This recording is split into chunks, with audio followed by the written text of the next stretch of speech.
am Jordan Moore alongside Sean Cody, Max Brown, and the head coach Lincoln Riley to kick it off. A big week ahead, a big game to talk about behind, lots to talk about here as the Trojans are 6-0. USC's head coach interview is presented by I Trust Capital. Retire with crypto. Coach, welcome. Happy Monday to you. Happy Victory Monday. And the Trojans, again, the defense leading the way in a lot of ways. A balanced effort overall, but I wanted to start on the defensive side of the ball. And I'm curious sort of your thoughts on basically what's become a trend where this defense seems to get better throughout the course of the game. How do you explain that?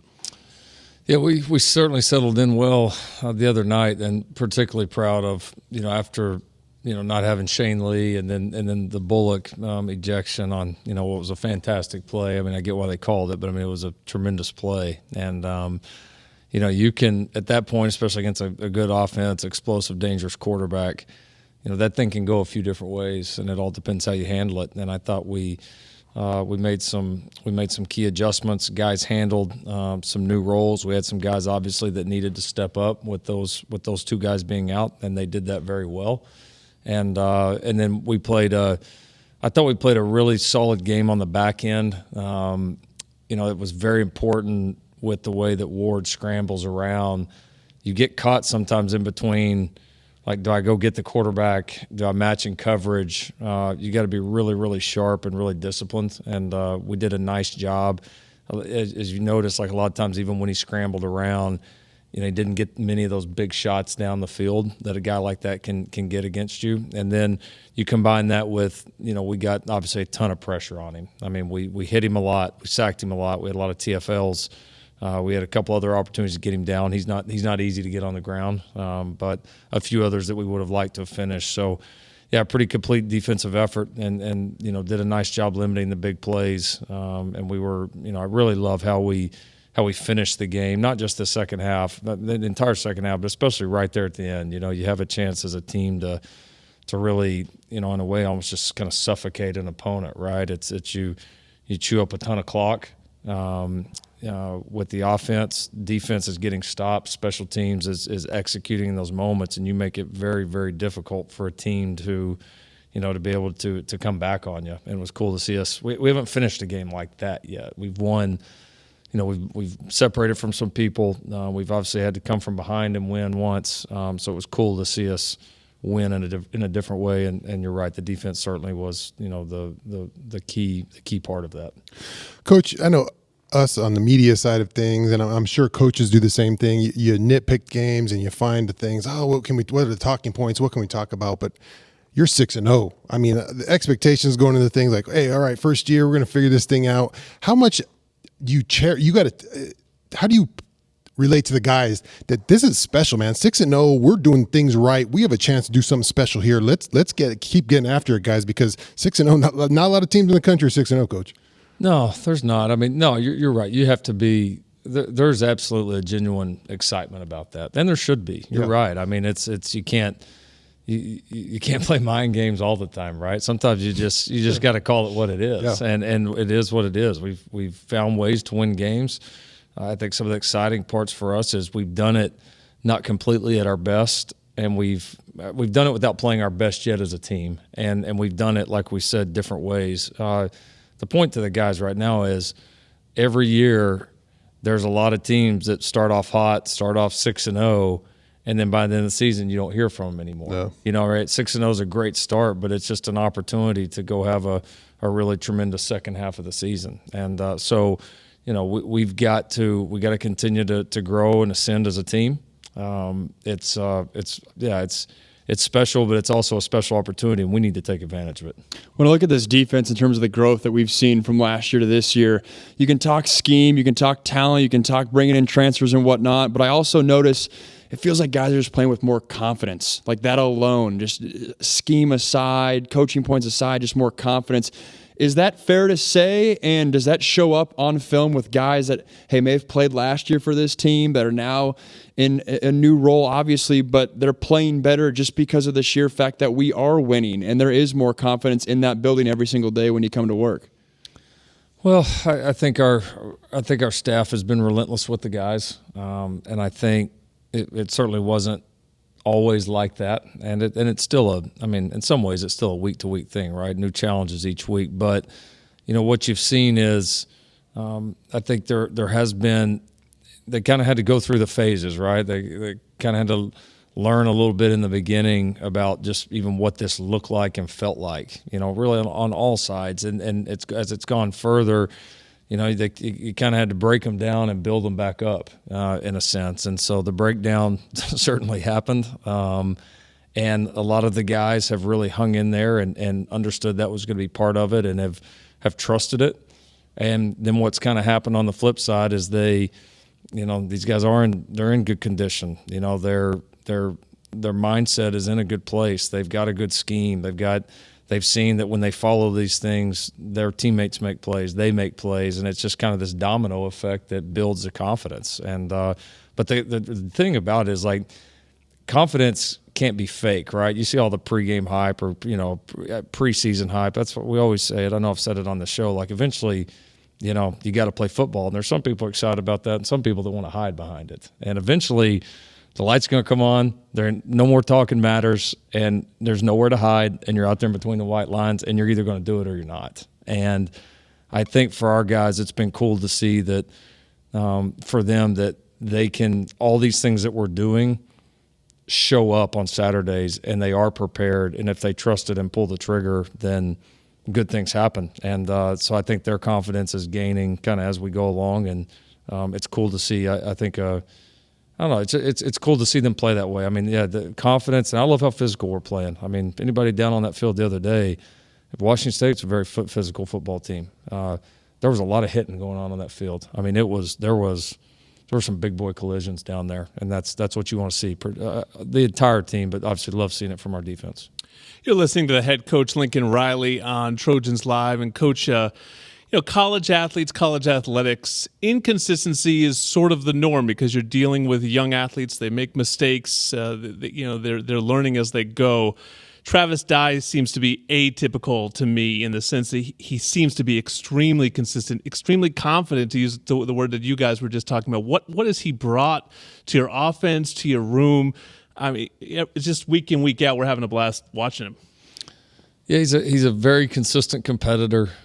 He doesn't make very many mental mistakes. You can tell he's played a lot of football, even though this system is in some ways new, and some of the things schematically we're doing are new for him. I mean, he's played enough ball that you feel that, right? He plays like a guy that's been on the field and had a lot of carries and sees the game that way. So we appreciate that about him. I mean, we've certainly leaned on him. There's no question, and it's great to have a quality backfield like we do and feel like you can lean on those guys and lean on your O-line at the appropriate times. And his consistency, though, that's one of his best things as a player. And then, again, not just the way he plays, but his mentality, his practice habits, his focus. I mean, it's a great model for a lot of our other players to kind of look at and say, all right, here's a guy he's a talented player. He's certainly not the most talented athlete that we have on the football team, right? But the thing he is he's one of our most focused, most consistent players, and typically those turn out to be your best players.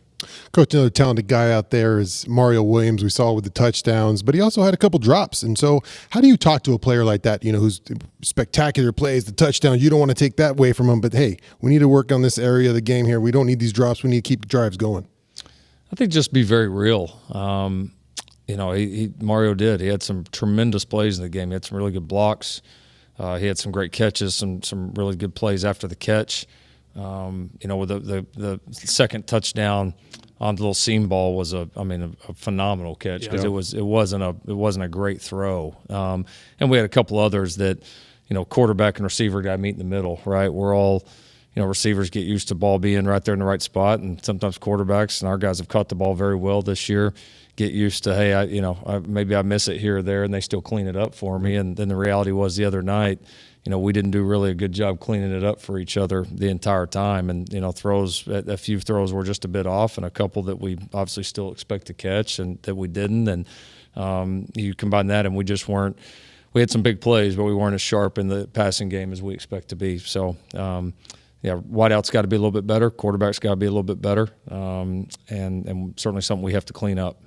You mentioned Kalen Bullock's targeting penalty, and I think the way you worded it was fair in terms of, hey, it's a good play by him, it's a physical play, but nowadays in today's football, it's illegal, and I don't even know what you do as a coach in terms of that coaching point. Obviously, there's the keep your face mask up and whatnot, but what is the teaching point there? What is the coaching point, both in real time on the sideline, but also Monday in meetings, trying to improve that moment? Well, on the sideline, it's you just react to it. Like, you don't judge it as positive or negative. For us, it happened. All right, now Kalen, from that moment, your role switches. Is you got to be a cheerleader. You got to be a leader. You've got to help the other guys. Like, you got to be a positive influence on the sideline. Like, your role changes, your impact can't change. And I think you saw that on our sideline. There was zero panic. Kalen jumped right in the huddle and started charging the guys up, and we went and just played right along and didn't miss a beat. The coaching point, kind of as you mentioned, is when you put your head down and then the crown is exposed anywhere near what they term a defenseless player, which that receiver was, any type of forcible contact with the crown, you're asking for trouble. And so, I mean, Kalen makes the same exact play with his head up, and he's still in the ball game. Coach, the guy's 5'7". Oh, my God. How is he supposed to get under him? It's not easy. I mean, those of you guys that have played defense, I mean, it's not easy. But it also is, we all know it's a rule. This targeting, it's not a new thing. And we've got good enough athletes that we can make that play and not do this, even if our head's just slightly down, we've got a better shot. Who stepped up after that in terms of communication? I mean, you're playing without Kalen, you're playing without Shane. Those are two big central communicators on your defense. Where did that go? Yeah, I thought Raylan came in and did a nice job. CV did a nice job on the reps that he got. And then in the secondary, Bryson Shaw, Anthony Beavers, a couple of McCutcheon, a couple of those guys stepped up and did some really nice things for us. So, it was good to see those guys come in and play well, and really, again, defensively didn't miss a beat, and that's what it should look like. All right, well, we'll see what it looks like on Saturday. Big game coming up, USC-Utah game we've had circled for a while. 5 o'clock kick out here in the Pacific time zone, 6 o'clock where we will be in the Mountain time zone. Our preview, our tailgate show will go on 2 hours before kick. More Sean Cody, Max Brown, and the head coach, Lincoln Riley. Appreciate you joining us for another segment. We are excited about this game on Saturday, as I'm sure you are. Don't know if in your career you've matched up with Kyle Whittingham, but I'm sure you've seen him over the years. He's a real mainstay in this conference and certainly has built a great program at Utah. What would you say are the characteristics of a Kyle Whittingham team? Yeah, I think very, very consistent. I think you know what you're going to get in terms of their toughness. A team that you think of that doesn't really beat themselves, that plays really good, sound, quality football on all three sides. They obviously had a really tremendous team, special season last year, and was able to keep up with them a little bit as they went on their run. And yeah, he's got another really good football team. So no surprise. I mean, he's really. You said it. I mean, he's invested the time. He's really established something there. He's got an outstanding staff. You could tell everybody in that program is kind of in lockstep with what they want to do, and a lot of times those are the most successful programs. So he's definitely one of the best coaches in our game. Coach, what are those lessons you learned from the last road trip against Oregon State? You mentioned that, being a little bit, surprised by how much the atmosphere was involved and how big it got in there. What do you pull from that game and telling these guys, hey, we got to get ready. This is Rice Eccles place is even more jacked up probably. Yeah, no surprises this week. Yeah, I mean, I think you take confidence from being able to finish that game like we did. I think that's important. Like we said, winning on the road, especially big games against good teams is always a huge challenge for you, and we've grown a lot since that game. That's feels like a long time ago. And in relative to the season, it is a long time ago, and so I think we'll be prepared going into this thing. We've got to go embrace it just like we have every challenge up to this point. We know they're a good football team. We know we're a good football team. It's going to be a fun, hostile atmosphere, and again, the great competitors and great teams love that. So we've got to go embrace it, correct the things we need to correct, and go play very well. You go from playing Cam Ward, Washington State's quarterback, is a good player, to now Cam Rising, Utah's quarterback. Both guys are mobile, but their playing styles are completely different. When you turn on the film, how does the prep change defensively for us this week? Yeah, you're right. It's it's certainly a different system. They try to attack you in different ways. They've done a really nice job here over the last few years of being very multiple. So they really challenge you. They challenge your eyes, marry up a lot of things very well, from the run game to the play action game to the screen game. And then you can see, I feel like watching them this year, they're leaning on Cam a little bit more, right? And to be expected, right? He's he's played a lot of ball for him. He's an experienced quarterback, but you see them, turn him loose a little bit more in the passing game. He's had a nice year running the football. He's been a very effective runner, and he's always been a good athlete. So no surprise to see, as he's gotten more experience and improved as a player, that they certainly are leaning on him more to move the football and score points, and they've done a good job of it. So, I think how multiple they are is going to be – us being able to handle all that they throw at you from that standpoint is very, very important, and you've got to be very disciplined against this group. Special teams is always key against Utah. Tell me about Dennis Lynch. Kickers are a different kind of breed. What's it been like getting to know Dennis? He seems like quite a character. Yeah, he's an interesting dresser. The overalls. Yeah, he goes for it, right? I guess we'll give him that. No, this is a neat kid. All right, it's a neat story. All right, to see him come walk on for us.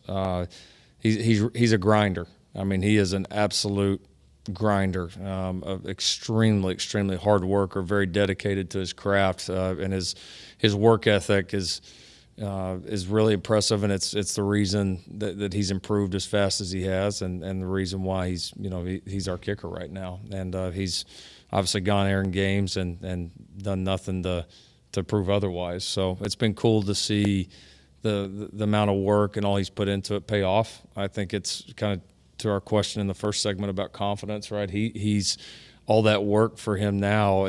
He's gained a lot of confidence because he can just rely back on his training, and he goes out there and he executes.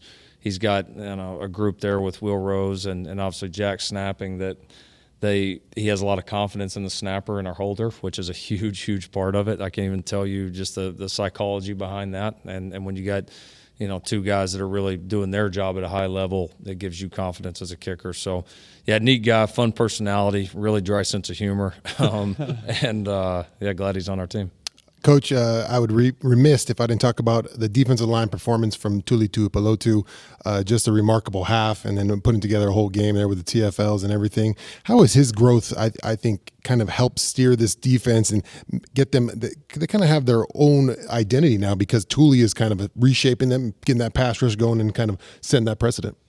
Yeah, I mean, I think, guys like obviously Tuli, Nick Figueroa, I mean, some of these guys that have been around here for a while, they've been key figures in this because if you look at this system defensively has always thrived when you've been extremely disruptive up front. I mean, we're not a, two-gap, plug it and just try to open things up for the linebackers defense. I mean, we are a single gap penetration, get vertical, and expect all 11 guys on the field to be playmakers and everybody on the defensive front to be a playmaker. And that is, when you do that, it's great. It sounds awesome in theory, but if those guys aren't making the plays, then it's not what it should be. And seeing those guys buy in, we've really bought into the style and mentality that we want to play up front. And the mentality is if you're not in the backfield, you're not right. And so you see that start to take shape. And then those two guys in particular, it's been very impressive, their ability to move around. And it gives us, freedom as a staff. It gives us an opportunity to be creative with them, create different matchups. And, you can be at your best there because you can keep the opponent a little bit off base. One of my favorite Friday night meals before a road game was in Salt Lake. Played Utah, went to Fogo de Chao, Brazilian steakhouse, eating well. I know every head coach treats Friday nights differently. Some are like meetings heavy. Some go out and watch movies. How do you handle Friday nights on the road? We're honestly just like we do at home. We get to the hotel, we eat. We have a couple of meetings. Typically, the majority of our meetings for night games the following day are not super scheme related. It's more the mentality and edge that we want to play with, and we do just some more kind of not necessarily team bonding, but just making sure that everybody mentally is in the right frame of mind to wake up the next day and go play. And so it's an important time. It's a sacred time for us. It's kind of in some ways the calm before the storm, right, where everybody can kind of catch their breath, kind of recenter, refocus, and get ready to play.